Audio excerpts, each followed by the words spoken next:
What's going on, guys? Sean here, coming out with y'all with a little video. I know I ain't been posting much, blah blah blah blah blah. My bad, guys, my bad. I promise you, this time 100% for real, I'm coming back with a vengeance.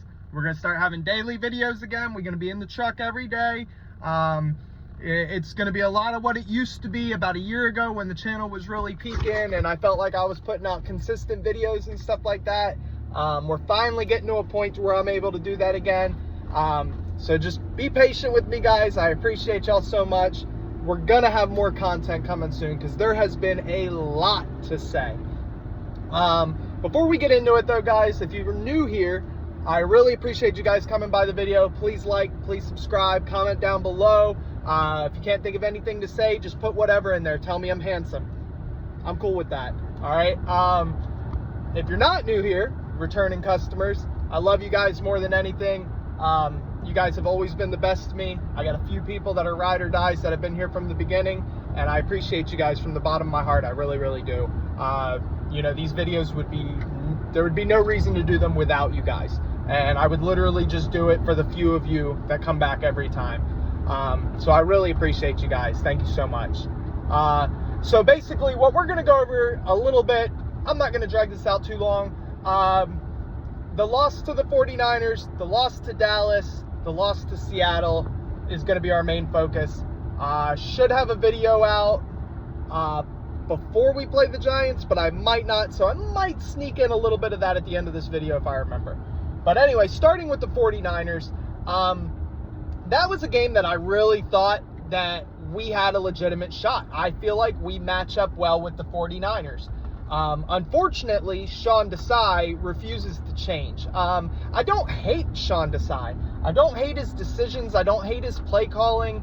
I don't hate the formations. I don't hate the things that he's done. It's just he refuses to change and adapt, you know, and all we hear about from Nick Sirianni and these coaches is halftime adjustments, adapting, changing, blah, blah, blah, blah, blah, you know, all this stuff, and it just seems like it never happens. If they put out a thing on PFF the other day, top play callers in the NFL, and I know this is a little off subject, but I'll make my point as I come back to it. Top play callers in the NFL, Brian Johnson is number 5.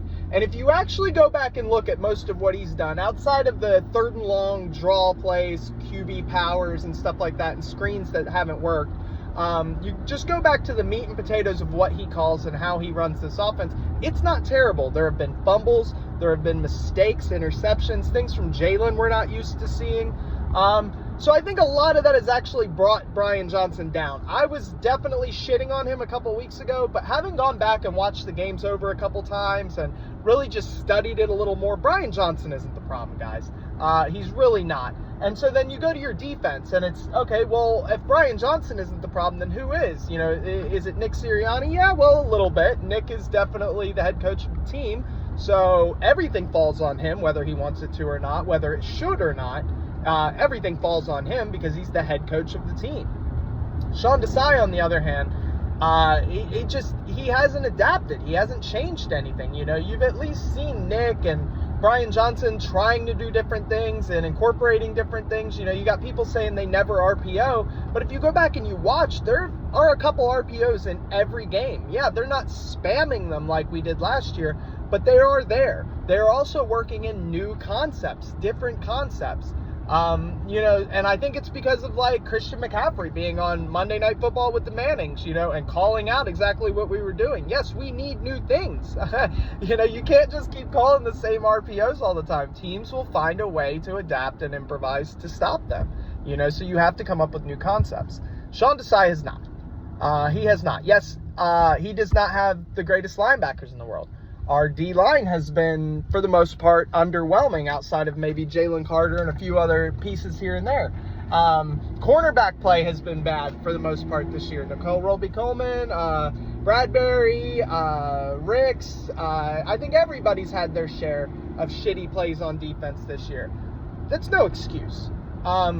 Jim Schwartz and this defense won a Super Bowl while giving up 500 yards because they made the play that they needed to make. Okay, the Hail Mary, they could have failed on that and we could have lost that game. They made the plays that counted. We did not have superstars at corner. We had an aging Malcolm Jenkins and Rodney McLeod at safety. That was not a superstar defense. That was nobody's top-billed defense, but they did what they had to do. And I feel like this year, this team just isn't doing it. I think commitment, as Jalen said the other day, is the perfect word. So with that being said, you go into this 49ers game, and you're feeling good about it. And you feel good about the matchups. But then your D coordinator refuses to understand that the 49ers have been doing the same thing all year. There is no reason why you shouldn't be, we're falling for every motion. For instance, if you watch our defense, it seems like every time an offense motions against us, we are cooked. There's no communication. That is the defensive coordinator. That is not the players. Missed tackles have been a problem.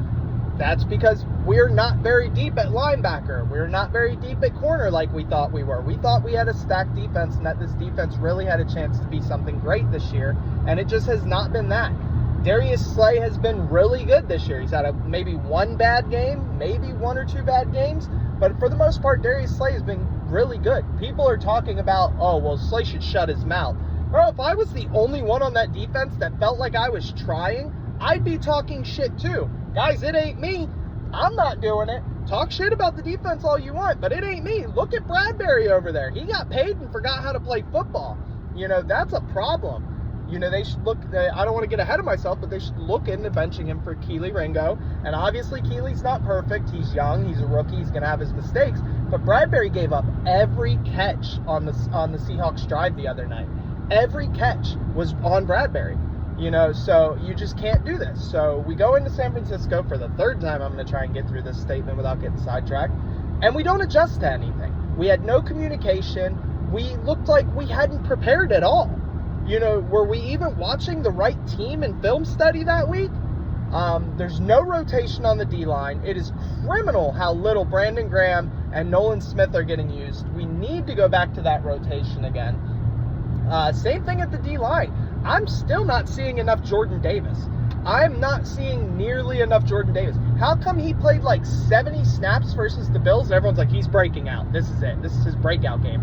And then you go back to giving him 20, 30 snaps a game. It is criminal. Not just that, you've got guys further down the depth chart at DT that can give you reps. They were giving us reps last year. Can't get it. You got people talking about bringing Sue, you know how to say it, Sue. Bring the fucking Sue back in, okay? Why? He's going to get buried on the depth chart, and he's never going to get played. We got 2-3 guys at D tackle that are never getting played the way they should. And so with that being said, San Francisco was a disaster waiting to happen. Now, the next week at Dallas, I kind of expected to split with Dallas. I was not expecting a win there. Wow, I just about watched someone die. I was not expecting a win there at all. I expect to split with Dallas. I figured that was how it was going to go. They're a good team. They're at home. They're a juggernaut at home. So, I was kind of prepared for that. How we lost? Not happy with it. Lots of fumbles, lots of ugly mistakes. But you know what? We were fighting. We had at least a decent shot in that game. So, I still am not super salty about that, But the last game, the Seahawks game, I mean, Jalen is sick. Run the fucking football. I mean, it makes no sense. Hey, Jalen had to fly on a private plane because he's like really sick. And, how do you think we should go about things this week? Let's throw the ball 37 times, Let's just run the ball like 5 times in the first half, maybe. Let's throw it like 37 times. It makes no sense to me. And again, I can't blame Brian Johnson because it wasn't the play calling. You can pick your poison anywhere and blame any offensive coordinator for play calls. But in reality, that Seattle game, the last play of the game was play calling. And they're trying to cover it up with Nick saying a bunch of dumb shit. That pisses me off. But it should have never come down to that last play, is the point. It should have never come down to that last play.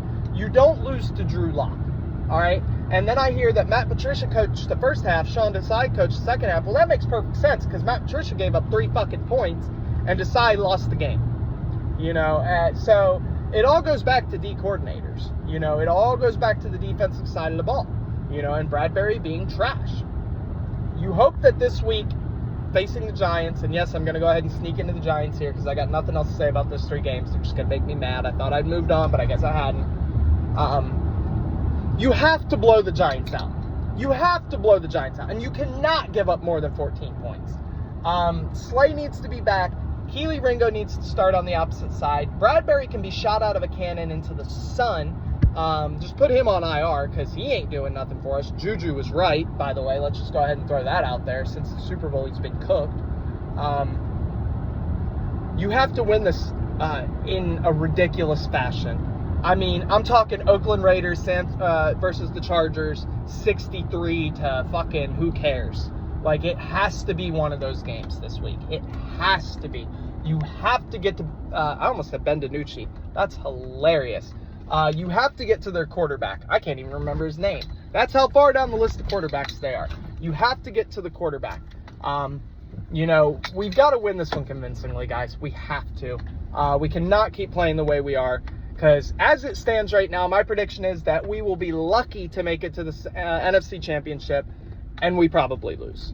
The way it looks right now, that's just how I feel. Now, Super Bowl last year, NFC Championship this year, maybe I shouldn't complain. Maybe I should be happy we're competitive. But this feels like a team that should be working on back-to-back Super Bowls. I'm tired of the excuses. We are 14, 15 weeks into the season. Yeah, guys, there's no more, oh, we're just getting into the groove of things. No. If you're getting into the groove of things, then you might as well get comfortable on the couch because that's where you're going to end up when meaningful games happen, you know, in January and February. All right, that's just my 2 cents. But guys, I love y'all so much. When we get back to daily content, the videos are going to get shorter because there won't be so much to talk about. I want to start communicating with you guys more, so obviously I need y'all to comment and let me know what you're looking for, what you want to see, what you want to talk about. I'm hoping to expand the shorts to more of an NFL than just the Eagles. Shorts have been really popular and the demographic has been all over with shorts, so I think I'm going to try to start covering a little bit more with them, but we'll see how that goes.